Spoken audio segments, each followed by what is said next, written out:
Autant il y a de représentations de Jésus, autant il y a de conceptions différentes de qui il est. À travers tout ce fouillis, qui est le vrai Jésus?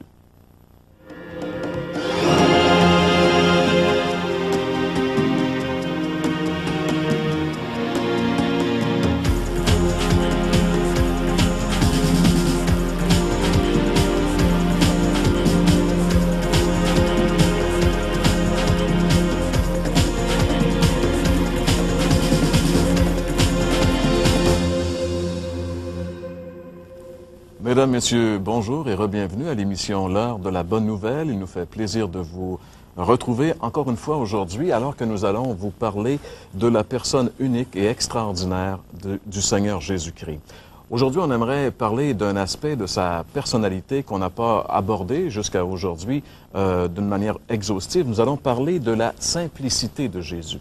Et bien sûr, pour ce faire, j'accueille mes collègues François Fréchette. Bonjour François. Bonjour Jean-Pierre. Ainsi que mon ami Gaston Jolin. Bonjour Gaston. Bonjour Jean-Pierre. On en est déjà rendu à la 12e émission de cette série. Hein? Ça passe très rapidement. Il ne reste que 2 émissions. On en profite aussi pour rappeler à nos amis qui nous écoutent depuis le début de la série et qui n'auraient peut-être pas encore écrit parce qu'ils auraient des questions à nous poser ou encore pour demander l'offre spéciale, les livres gratuits que nous vous offrons.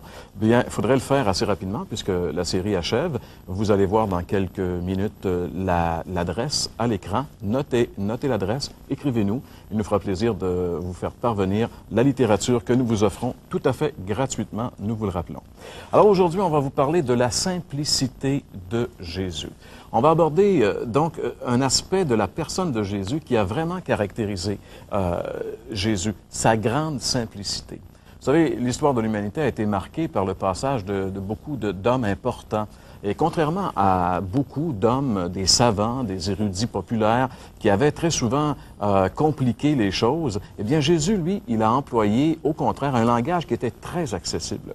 Les grands personnages, très souvent, emploient des termes qui sont hermétiques, un langage qui est la plupart du temps incompréhensible pour le commun des mortels. Ils le font, bien sûr, dans un but bien précis, c'est afin d'exposer de cette façon leur supériorité, de montrer qu'ils sont de grands personnages. Mais Jésus, au contraire, a été très, très simple. Il a utilisé des mots que tous pouvaient très, très bien comprendre, même les enfants. Cependant, il ne faudrait pas confondre simplicité avec simpliste. Jésus a enseigné des choses très, très profondes, mais en étant accessible, toujours. Il a utilisé des exemples de la nature. Il a illustré ses vérités avec des histoires de la vie quotidienne. En réalité, comme le plus grand de tous les maîtres de tous les temps, le plus grand de tous les sages, de tous les enseignants, il a su rendre l'inaccessible accessible. Alors que bien souvent, nos grands personnages qui se prennent la plupart du temps pour d'autres font exactement le contraire. C'est pourquoi il nous faut revenir à Jésus. Vous savez, la religion a finalement compliqué bien les choses avec des cérémonies incompréhensibles, des doctrines compliquées qui embrouillent plus qu'elles éclaircissent, et finalement, ça n'apporte que confusion et aucune paix du cœur. Contrairement aux hommes qui, justement, la plupart du temps sont très compliqués, mais aussi très superficiels, Jésus a été à la fois très profond et très simple. Et pour en avoir la preuve, on vous invite à demeurer avec nous, puisqu'aujourd'hui, nous allons parler de la simplicité de Jésus à l'heure de la bonne nouvelle. Et dans un petit instant, c'est notre ami Gaston qui va justement nous démontrer, à l'aide de la Bible, la parole de Dieu, la simplicité de Jésus. Vous aimeriez approfondir les réflexions proposées dans cette émission?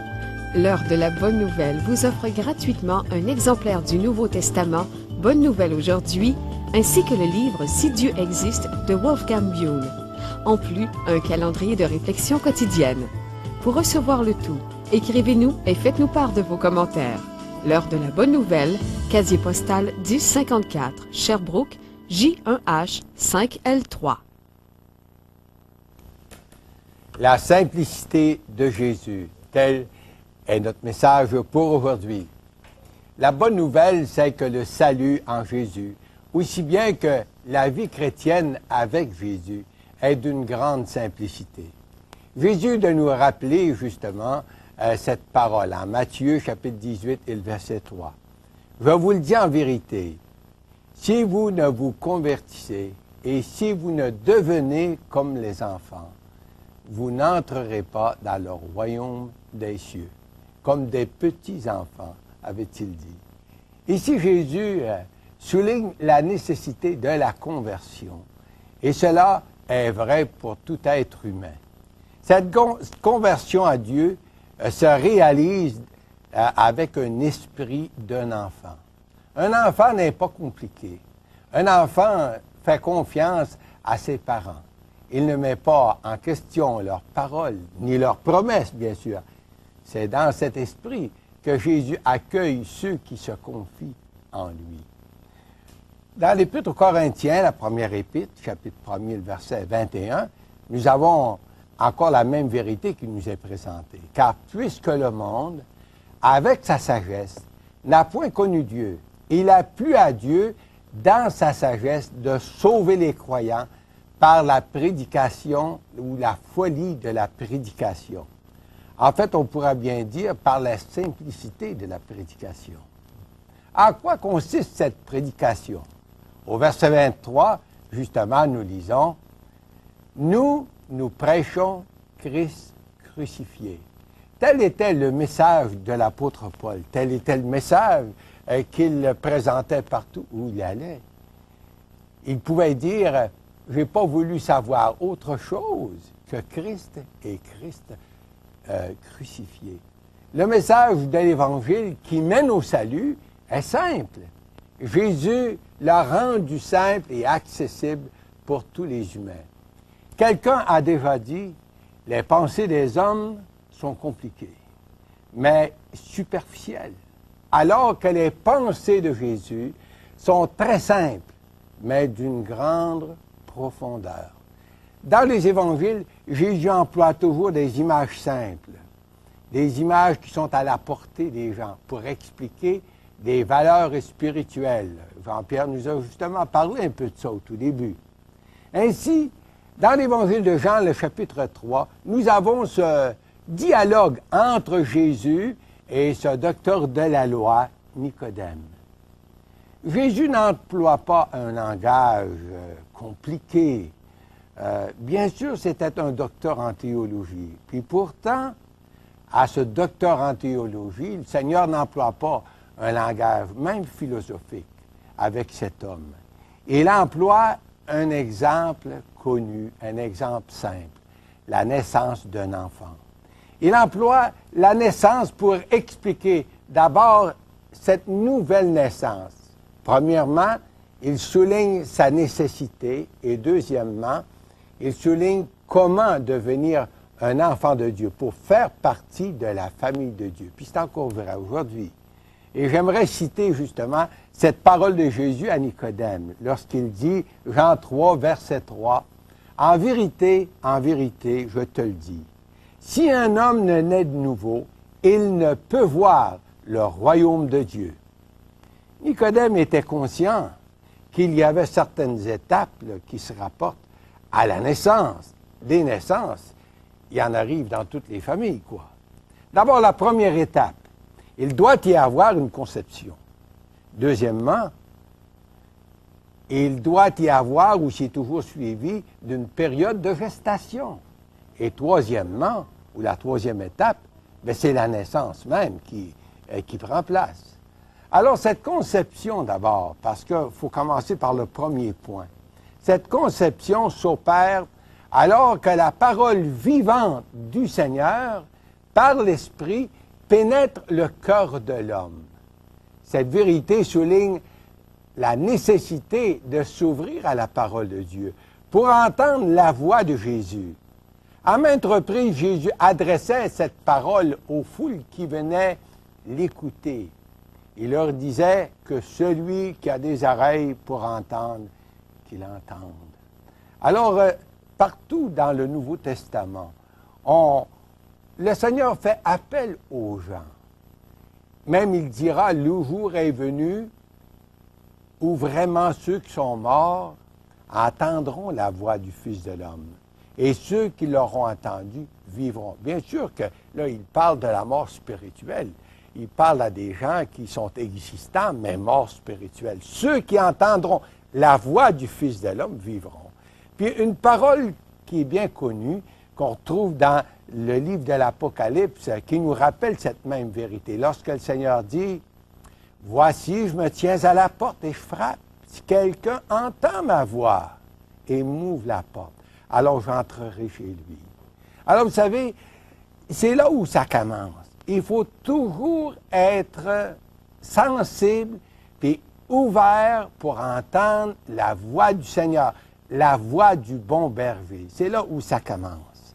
Et puis, si jamais on prête l'oreille à la voix du bon berger, vous allez peut-être dire, mais comment est-ce qu'on peut l'entendre, cette voix du bon berger? Mais c'est à travers les Écritures que Dieu, le Seigneur, nous parle, puis nous interpelle, vous savez. Et puis, c'est Saint Jérôme qui, autrefois, avait dit, l'ignorance des Écritures, c'est l'ignorance du Christ. Et combien de gens, aujourd'hui, sont intéressés, justement, pour entendre la voix du Seigneur à travers les Écritures, parce que c'est sa lettre, c'est à travers sa lettre qu'il se présente à nous, qu'il veut nous parler et se révéler à nos cœurs. Alors, c'est la première étape. Il faut entendre la voix du bon berger. La deuxième étape, c'est cette période de gestation. Une fois qu'on a entendu la voix du Seigneur, qui nous demande de lui faire confiance, de nous engager avec lui, de le suivre, bien, un choix s'impose.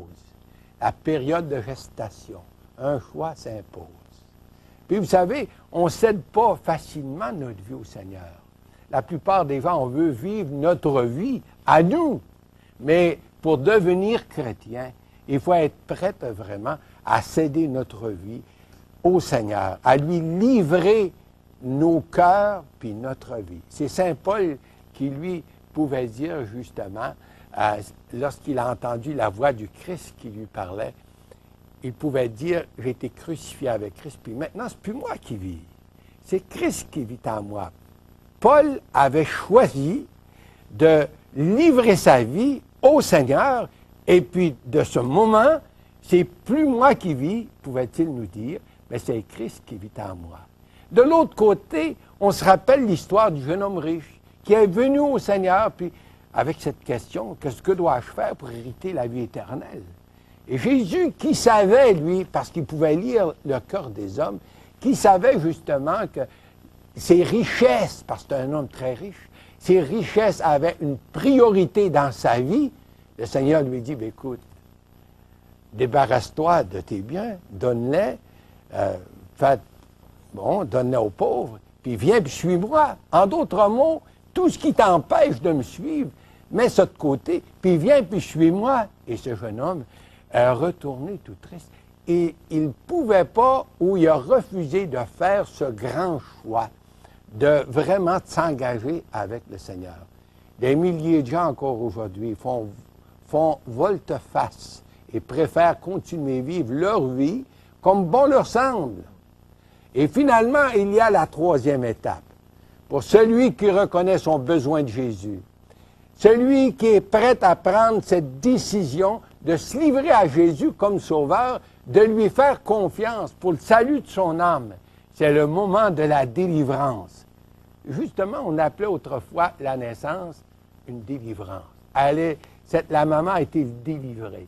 Alors, c'est ce qui se passe lorsqu'on entend la voix du Seigneur, et puis que là, on réfléchit, on compte le prix, puis que là, on est prêt à s'engager avec lui. 2 Corinthiens, chapitre 5 et le verset 17, de nous rappeler cette grande vérité. Si quelqu'un est dans le Christ, il est une nouvelle création. Les choses anciennes sont passées. Voici toutes choses sont devenues nouvelles. Et Jésus va continuer par rappeler à Nicodème une des expériences du peuple Israël à la marche du désert. Israël avait péché. Nicodème était au courant, justement, de son histoire. Israël avait péché puis murmurait contre Dieu dans le désert. Et Dieu leur envoya des serpents mortels pour les ramener à la repentance. Dans leur détresse, le peuple cria vers Dieu. Dieu dit à Moïse, mais fais-toi un serpent d'airain, puis mets-le sur une perche. Quiconque sera mordu mortellement n'a qu'à se tourner, ça c'est la repentance, regarder au serpent d'airain, il sera guéri. Il n'y avait aucune vertu dans ce serpent d'airain, mais c'était le regard de la foi, l'obéissance à la parole de Dieu. Le message est simple, mais lourd de conséquences. Et Jésus de dire à Nicodème, justement, dans ce chapitre 3, le verset 14, « Comme Moïse éleva le serpent dans le désert, de même, il faut que le Fils de l'homme soit élevé, afin que quiconque croit en lui ait la vie éternelle. » Voyez-vous, Dieu a réduit le salut à sa plus simple expression. Puis, c'est enfin que quiconque croit en lui ait la vie éternelle. Et pourquoi ce message est si simple? C'est que Jésus, d'abord, a payé le prix pour notre salut éternel dans le sacrifice de sa vie. Tout est accompli, nous a-t-il dit. Il ne reste justement qu'à l'accepter. Simple aussi parce que le salut doit être à la portée de tous les gens, du plus petit jusqu'au plus grand, du plus jeune jusqu'au plus âgé. Jésus de nous rappeler, si vous ne vous convertissez et si vous ne devenez comme un petit enfant, vous n'entrerez pas dans le royaume des cieux. Où en êtes-vous, cher ami? Qui est le Christ pour vous aujourd'hui, présentement?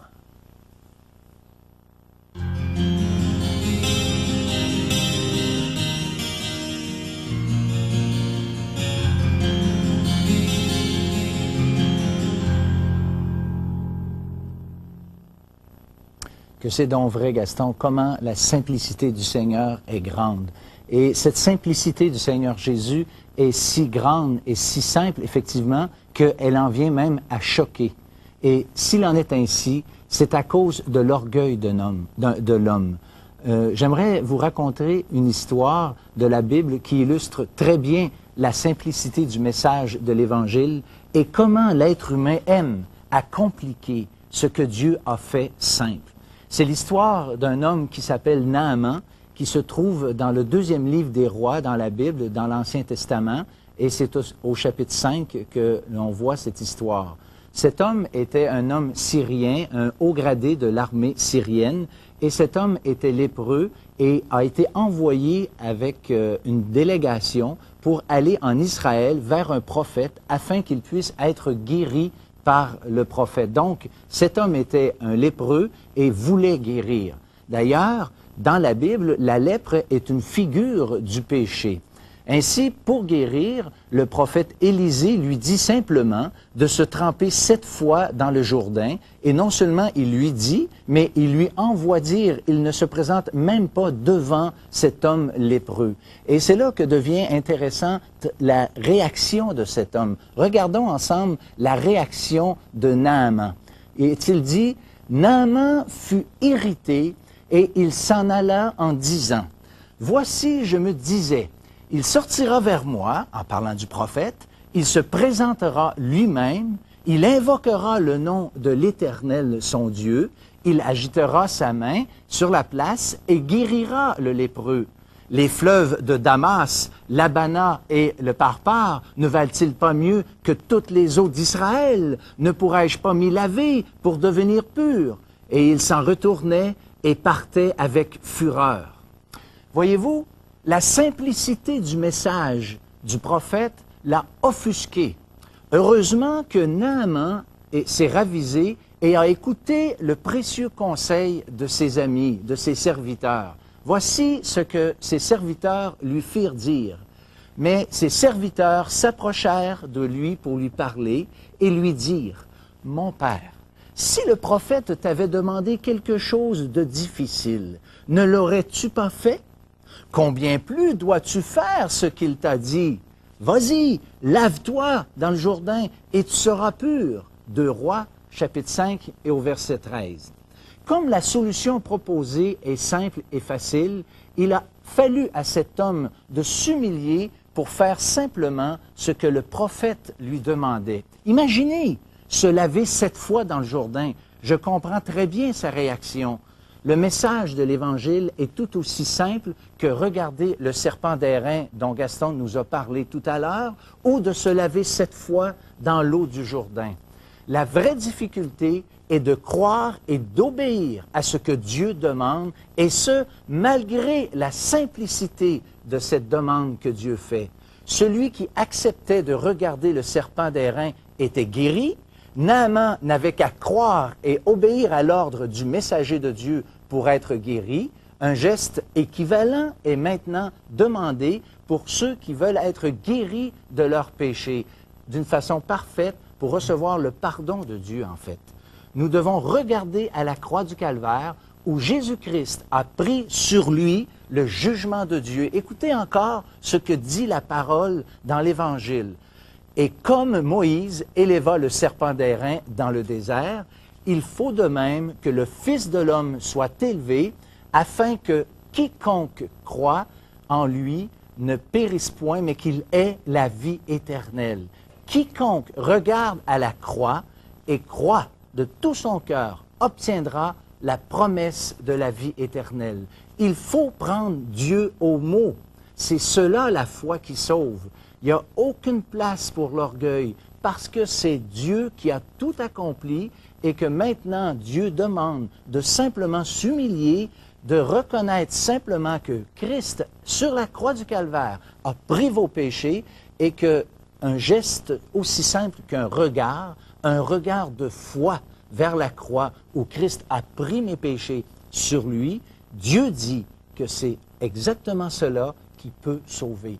Et si vous le faites dans une simple prière, reconnaissez votre état devant Dieu, reconnaissez que c'est lui qui a pris votre place et que simplement vous le receviez dans une simple prière. Dites-lui, Seigneur, viens dans mon cœur. Seigneur, je reconnais que seul ce que le Seigneur Jésus a accompli sur la croix peut ôter mes péchés. Et je veux maintenant recevoir ta paix. Je veux maintenant recevoir ton pardon. Dites-lui simplement, et Dieu vous dit que vous allez être sauvés en le croyant simplement.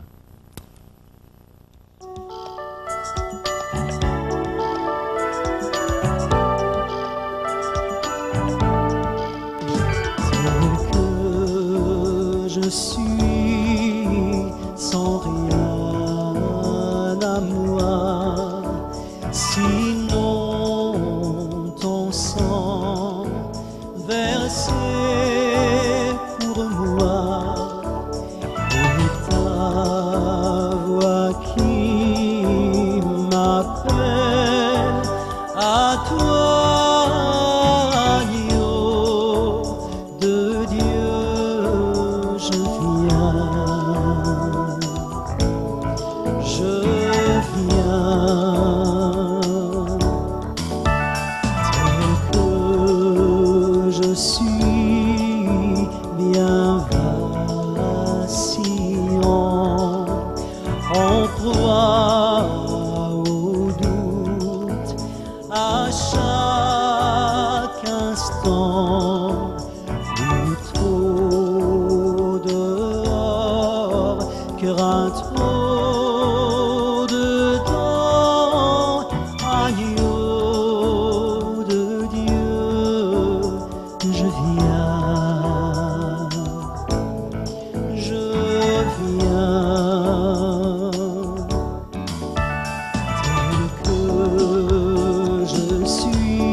Je viens.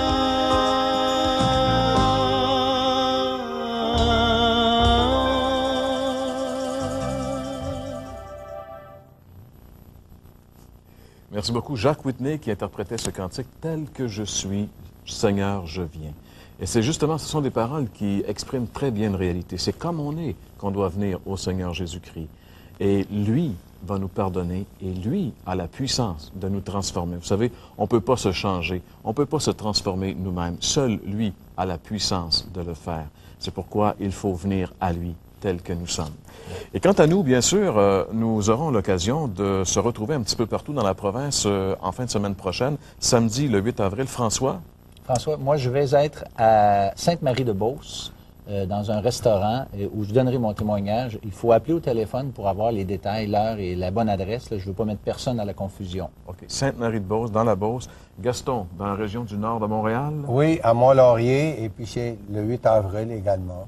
Alors, on va être là pour rencontrer les gens, quoi. OK. Et quant à moi, j'aurai le plaisir d'être à Saint-Jean-Chrysostome. Ça, c'est dans la région de Québec. Et on aimerait justement vous rencontrer. Venez nous voir, venez nous rencontrer. Comme François l'a dit, si vous voulez savoir exactement où se déroulent ces déjeuners, vous n'aurez qu'à composer le numéro de téléphone. C'est un numéro sans frais dont le numéro va apparaître dans quelques secondes maintenant. C'est déjà tout le temps qui était à notre disposition pour aujourd'hui. On vous souhaite de passer une très bonne semaine et d'être avec nous la semaine prochaine pour la dernière émission de l'heure de la bonne nouvelle pour cette série. À la semaine prochaine. Pour poursuivre votre réflexion, nous vous invitons à un déjeuner de l'espoir organisé à travers la province. Téléphonez au 1-877-l'Espoir, c'est-à-dire 1-877-537-7647 pour connaître les détails concernant l'endroit, la date et l'heure pour votre région. Notez, ces déjeuners ont lieu dans des endroits publics et vous sont offerts gratuitement. Vous aimeriez approfondir les réflexions proposées dans cette émission? L'heure de la bonne nouvelle vous offre gratuitement un exemplaire du Nouveau Testament. Bonne nouvelle aujourd'hui, ainsi que le livre « Si Dieu existe » de Wolfgang Bühl. En plus, un calendrier de réflexion quotidienne. Pour recevoir le tout, écrivez-nous et faites-nous part de vos commentaires. L'heure de la bonne nouvelle, case postale 1054, Sherbrooke, J1H 5L3.